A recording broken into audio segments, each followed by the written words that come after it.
di dalam surga itu dengan nikmat sebagai rahmat sebagaimana kalian sukai.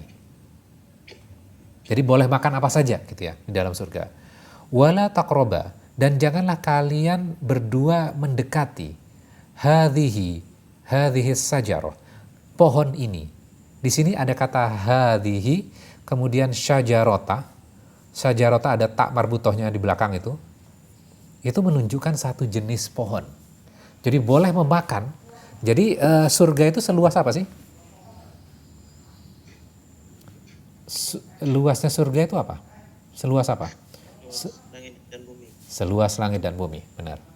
Berarti luas banget ya. Banyak pohon-pohonan di dalam surga, benar nggak? Jannah. Jannah itu kan kebun. Nah, kamu boleh memakan semua jenis pohon-pohon itu. Kecuali satu jenis pohon saja. Artinya apa? Untuk mencari yang halal itu gampang, mencari yang haram itu sulit. Benar nggak?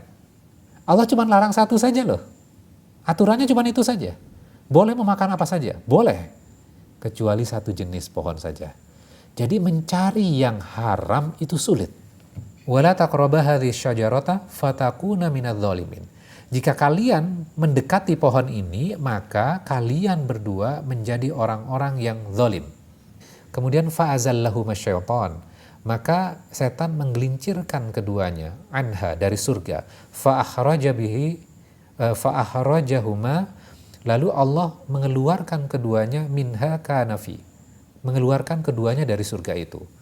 Wa qulnah bitu, kemudian dikatakan kepada mereka berdua, ba'dukum li ba'din adu, turunlah kalian, sebagian kalian akan menjadi musuh sebagian yang lain. Oke, pertanyaannya lagi. Jadi Nabi Adam dan istrinya digoda oleh iblis, benar gak? Benar. Jadi Nabi Adam diturunkan ke dunia karena kesalahan dari Nabi Adam atau karena planningnya Allah? Ya? Planningnya Allah berarti. Oke. Ini ja'ilu fil ardi khalifah. Ini kata Allah, sesungguhnya aku hendak menjadikan makhluk yang akan menjadi khalifah di muka bumi. Ini planningnya Allah. Kemudian Adam dan istrimu kamu tinggal sementara di surga. Aturannya di dalam surga, kamu boleh makan apa saja kecuali satu jenis pohon ini saja. Jangan dekati pohon ini saja. Ya. Kemudian iblis menggodanya. Kemudian akhirnya mereka memakan pohon yang dilarang itu. Berarti melakukan kesalahan nggak? Iya. Lah, perintahnya Allah apa? Jangan dekati kan? Berarti ada perintah Allah yang dilanggar nggak? Ada. Maka satu, memang ada planningnya Allah untuk turun ke dunia, namun Nabi Adam juga melakukan kesalahan. Ya, ada aturan di situ tuh, dan dilanggar aturan itu. Bisa nggak Nabi Adam mengatakan ini? Loh, kan semua sudah tahu ya Allah, bahwa engkau sudah memberikan pengumuman ke semuanya, sudah di broadcast ke semuanya, bahwa engkau akan menjadikan aku khalifah di muka bumi. Cuman aku waktu itu nggak hadir, engkau belum ciptakan aku, tapi semua engkau sudah kabarkan. Berarti kan planningnya engkau ya Allah, sehingga aku membuat kesalahan ini. Dan pasti aku akan diturunkan ke dunia. Ini kan planningnya engkau ya Allah. Kan bisa seperti itu kan. Namun yang dilakukan Nabi Adam apa? Walakum fil ardi mustaqar wa mata'un ila hin. Dan bagi kalian di bumi itu tempat tinggal dan kesenangan sampai batas waktu. Fatalaqqa Adam. Maka Adam menerima mir rabbihi kalimatin fataba alaihi. Menerima beberapa kalimat. Jadi Allah mengajarkan kalimat ini. Dan ini kalimatnya adalah bukan kreativitas dari Nabi Adam, tapi Allah ajarkan. Apa itu kalimatnya? Nanti di surat yang lain ya. Tapi saya sebutkan di sini. Rabbana dzalamna anfusana wa illam taghfir lana wa tarhamna lanakunanna minal khasirin. Ya Allah, sesungguhnya aku yang zalim terhadap diri saya ya Allah. Kan tadi kan, kalau kamu dekati pohon ini, sesungguhnya kamu termasuk orang-orang yang zalim. Maka Nabi Adam tidak mengatakan bahwa ini kan planningnya engkau ya Allah, aku melakukan kesalahan. Tapi Nabi Adam apa? Mengakui kesalahan itu. Jadi ketika melakukan kesalahan, Nabi Adam itu langsung, iya saya yang salah. Rabbana zalamna anfusana dan seterusnya. Innahu huwa tawwabur rahim. Sesungguhnya dia Allah Maha penerima taubat dan Maha penyayang. Menerima taubatnya Nabi Adam nggak? Menerima taubatnya. Kemudian ayat 38 tuh. Kul nahbitu minha jami'a. Dan kami berfirman, turunlah kamu semuanya dari surga. Berarti turun kemana nih? Ke muka bumi ya? Ke muka bumi. Oke. Sekarang kita bisa lihat ya, sebuah inspirasi, sebuah hikmah ya. Ada aturan di dalam surga yang diberikan kepada Adam dan istrinya. Nabi Adam melanggarnya. Kemudian setelah melanggar, Nabi Adam mengakui bahwa iya, ini kesalahan saya ya Allah. Dia tidak blaming kepada iblis. Dia tidak blaming kepada Allah. Ya, dia mengakui kesalahan itu. Kemudian setelah mengakui kesalahan itu, kemudian bertobat kepada Allah dan Allah menerima taubatnya. Adam, kamu turun ke dunia, kamu siap menjadi khalifah. Ada pelajaran berarti di situ kan? Ada ya pelajarannya. Jadi ada aturan yang Allah buat. Ini menjadi pelajaran. Aturan yang Allah buat, ketika aturan itu Allah buat, kemudian kita melanggar, maka segera akui kesalahan itu. Cukup bagi Allah. Jadi nggak usah blaming orang lain gitu loh. Ya Allah, kemarin saya marah itu menzolimi dia gitu ya, memukul dia karena dia orangnya kayak gini-gini sih ya Allah. Nggak usah memberikan alasan seperti itu gitu ya. Jadi cukup akui kesalahan itu, kemudian bertaubat kepada Allah, udah selesai gitu loh. Itu loh khalifah. Jadi khalifah itu adalah orang yang bukan orang yang tidak melakukan kesalahan sama sekali. Jadi dia melakukan kesalahan tapi cepat-cepat dia menyadari itu dan dia bertobat. Kadang-kadang kan kita melihat sosok tokoh agama itu tidak boleh melakukan kesalahan ya. Jadi kalau melakukan kesalahan dikit aja udah dihukum sama jamaahnya kan gitu. Padahal manusia itu kan juga tempat kesalahan juga. Oke, sekarang kita belajar apa? Sekarang kita coba koneksikan ada tiga makhluk di dalam yang Allah ceritakan di dalam ayat ini ya. Ayat 30 sampai ayat 38. Satu, karakternya siapa aja? Malaikat. Kemudian yang kedua siapa? Iblis. Yang ketiga siapa? Nabi Adam. Ya, oke. Allah memiliki sebuah planning. Kemudian iblis itu, malaikat itu mengatakan, kenapa engkau akan menciptakan makhluk yang akan melakukan kerusakan dan pertumpahan darah? Kan bertanya, dalam tanda kutip, mempertanyakan keputusan Allah. Kemudian setelah ditantang oleh Allah, maka malaikat langsung sujud. Subhanak, maha suci engkau ya Allah. Saya salah ya Allah, engkau maha suci. Maka selesai tuh urusan. Tidak ada masalah tuh. Kemudian makhluk yang kedua, iblis, diperintahkan untuk apa? Sujud kepada Adam. Iblis menentang perintah Allah nggak? Menentang perintah Allah. Jadi orang yang menentang perintah Allah gitu ya, sudah tahu itu adalah dari Allah, tapi dia menentangnya, maka dia kafir tuh. Harusnya iblis kan langsung taubat kan? Namun kan nanti kita akan baca di surat-surat yang lain, iblis itu malah menyalahkan Allah. Karena engkau menghukumi saya tersesat ya Allah. Loh, malah menyalahkan Allah tuh. Maka iblis itu dicap sebagai kafir dan tempatnya adalah neraka. Jadi udah salah tapi tetap ngeyel gitu loh. Ya, karena kesombongan tadi. Kemudian makhluk yang ketiga yaitu Nabi Adam dan istrinya Allah memberikan sebuah perintah Allah itu jelas dari Allah, kemudian Nabi Adam dan istrinya melanggar perintah Allah ini atas godaan dari iblis, kemudian segera Nabi Adam mengakui kesalahannya, Rabbana zalamna anfusana wa illam taghfir lana wa tarhamna lanakunanna minal khasirin, minta ampun kepada Allah, mengakui kezalimannya, maka Allah ampuni kesalahannya. Jadi kita bisa belajar dari tiga karakter ini ya. Jangan mengikuti sunnahnya iblis kan. Sudah melakukan kesalahan gitu ya, tapi nggak mau bertobat. Logikanya kan kita mengatakan ini, lo iblis tinggal bertobat kepada Allah, apa susahnya sih? Kan gitu kan.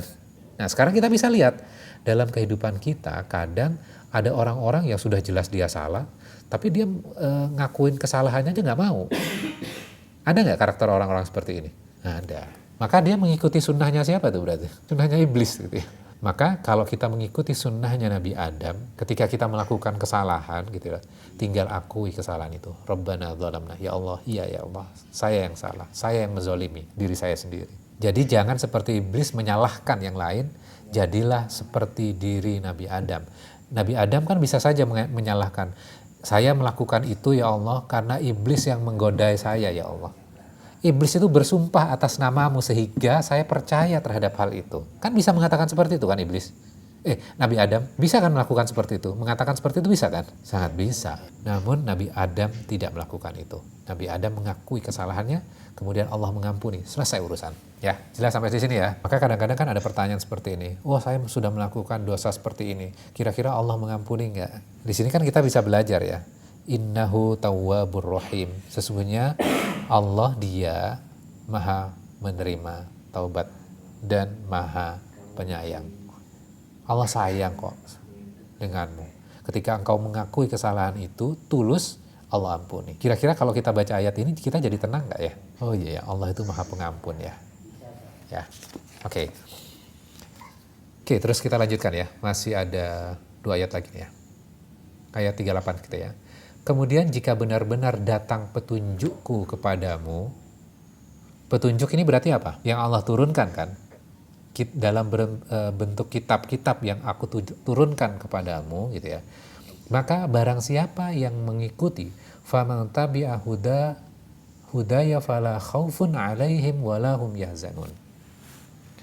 Maka barang siapa yang mengikuti petunjukku, mengikuti petunjuk yang Allah turunkan, yaitu berarti kitab, tidak ada rasa takut pada mereka dan mereka tidak bersedih hati. Kadang kan kita dalam hidup pasti ada rasa takutnya ya.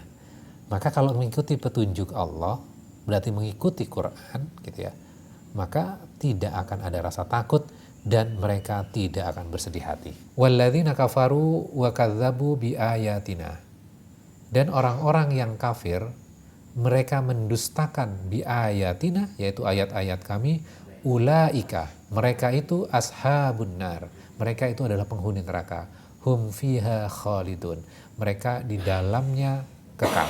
Jadi itu yang kita pelajari ayat ke-30 sampai ayat 39 di dalam Al-Quran ini gitu ya. Jadi ketika kita mengikuti petunjuk yang Allah turunkan, maka tidak ada rasa takut dan kita tidak bersedih hati. Kadang-kadang kan ada pertanyaan, loh saya sudah ngaji, baca Quran, kok masih takut dan sedih ya? Kadang-kadang seperti itu ya. Lawang kita baca cuman Arabnya saja kok, kita belum pahami isinya ya. Jadi kita harus bedah satu-satu gitu ya.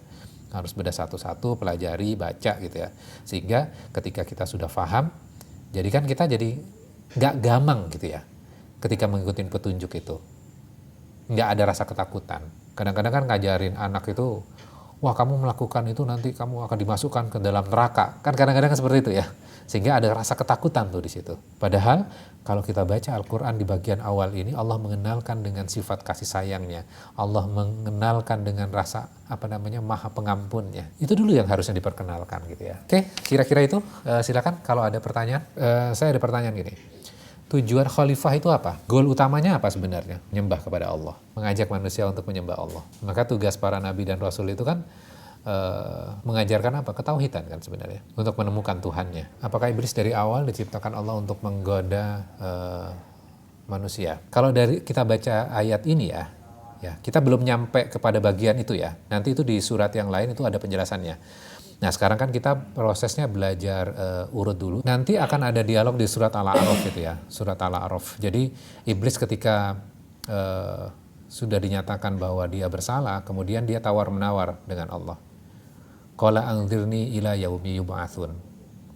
Maka ya Allah, biarkan aku akan menggoda manusia sampai hari kiamat. Maka Allah mengizinkan iblis untuk menggoda manusia. Ya. Tapi tidak akan berlaku kepada orang-orang yang Allah sudah tentukan kriterianya. Kamu tidak akan bisa menggoda manusia seperti ini. Kemudian iblis akan menggoda manusia itu dari depan, kemudian belakang, kanan, dan kiri gitu ya. Akan mendatangi dari semua sisinya. Jadi itu sudah salah, kemudian negosiasi untuk melakukan kesalahan. Jadi tempatnya wajar kan? Dan Allah tahu mana orang yang sampai sampai akhir hayat tidak akan beriman, Allah tahu. Yaitu iblis itu. Dikasih kesempatan juga dia akan tetap menjadi orang kafir juga. Jadi bukan Allah yang zolim, tapi mereka memilih kezoliman itu. Ya. Gitu. Jadi bukan takdir, tapi diberikan kayak kita misalnya boleh memilih menjadi orang beriman, boleh memilih orang kafir, boleh menjadi orang-orang munafik. Dan akan tetap ada dari zaman dulu sampai zaman yang akan datang 3 kelompok manusia ini. Ya, jadi kita nggak usah baperan ngelihat orang-orang kafir, kemudian orang-orang munafik. Tugas kita adalah litundziro, untuk memberi peringatan, untuk mengenalkan ini loh Tuhan kita, Allah. Kan manusia itu nggak mungkin berasal dari Tuhan yang berbeda-beda, benar nggak? Apapun agamanya, benar nggak? Apakah dia agama Kristen, Yahudi, Hindu gitu loh. Nggak mungkin berasal dari Tuhan yang berbeda kan. Pasti berasal dari Tuhan yang sama. Maka temukan Tuhan yang benar-benar Tuhan. Pelajari dulu kitabmu, pelajari kitabmu sendiri. Nanti akan bertemu. Makanya kita bisa lihat ya, ada orang Hindu baca kitabnya, kemudian akhirnya apa? Mereka malah menemukan Islam di dalam kitab mereka. Kemudian orang Kristen baca Injilnya, menemukan bahwa selalu Tuhan Yesus itu Yesus itu selalu meminta kepada Tuhan Bapa. Ketika ada kesulitan meminta kepada Tuhan Bapaknya. Oh, berarti ini loh yang benar-benar Tuhan. Nah, ini kan proses proses menemukan Tuhan ya. Jadi kita kan harus mengajarkan itu, memberitahukan kebenaran itu, baru orang itu boleh memilih gitu ya, mau menjadi kafir atau menjadi orang yang kembali kepada kebenaran. Oke, silakan Bu Iin.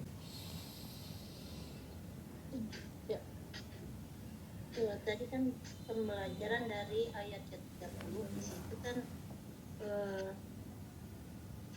langsung malaikat yang mengenai malaikat, tapi di situ belum ada yang makhluk bernama iblis ya. Apakah waktu penciptaan sebelum Adam semua makhluk itu beribadah kepada Allah?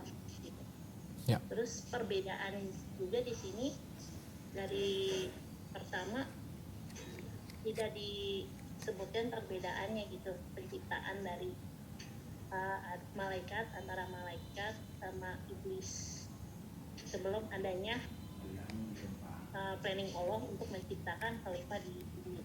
Oke. Ya.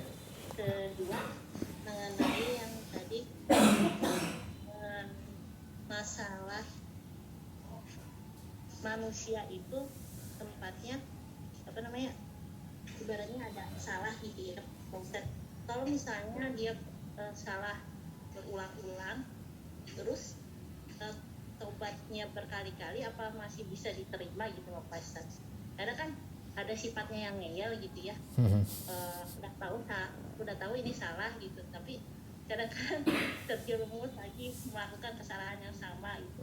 Walaupun memang tobatnya juga berulang-ulang gitu. Oke. Waalaikumsalam warahmatullahi wabarakatuh. Saya jawab yang terakhir dulu ya. Kadang manusia itu kan melakukan kesalahan, kemudian taubat, kemudian melakukan kesalahan lagi, taubat lagi. Nah, kira-kira Allah akan memberikan ampunan nggak? Kan gitu. Waduh, kalau orang kayak gitu pasti nggak akan diterima tuh tobatnya. Udah melakukan, kemudian tobat lagi, melakukan lagi, tobat lagi. Nah, di situ kan perannya iblis di situ. Iblis akan membuat kamu tobatnya nggak akan diterima. Sehingga akan membuat orang itu berputus asa atas rahmatnya Allah. Benar nggak? Jadi iblis itu akan membisikkan supaya apa? Berputus asa atas rahmatnya Allah. Kamu kan melakukan itu, nanti melakukan lagi, udah nggak usah tobat, kan gitu kan. Sebenarnya ketika kita bertaubat kepada Allah, sesungguhnya itu rahmat loh. Jadi jangan berputus asa terhadap hal itu gitu loh. Makanya kan Tawwabur Rahim gitu ya. Maha penerima taubat yang berulang-ulang gitu ya. Melakukan lagi, taubat lagi, melakukan lagi, taubat lagi gitu loh. Terus harus diiringi dengan pertaubatan itu gitu loh. Cuman jangan direncanakan ya. Kalau direncanakan berarti kan ada ada planning dari diri sendiri. Wah nanti tobat deh gitu loh. Misalnya, selingkuh nanti saya tobat misalnya. Wah itu direncanakan gitu loh. Bukan yang seperti itu ya. Itu yang pertama ya. Terus yang kedua, pertanyaan yang awal tadi,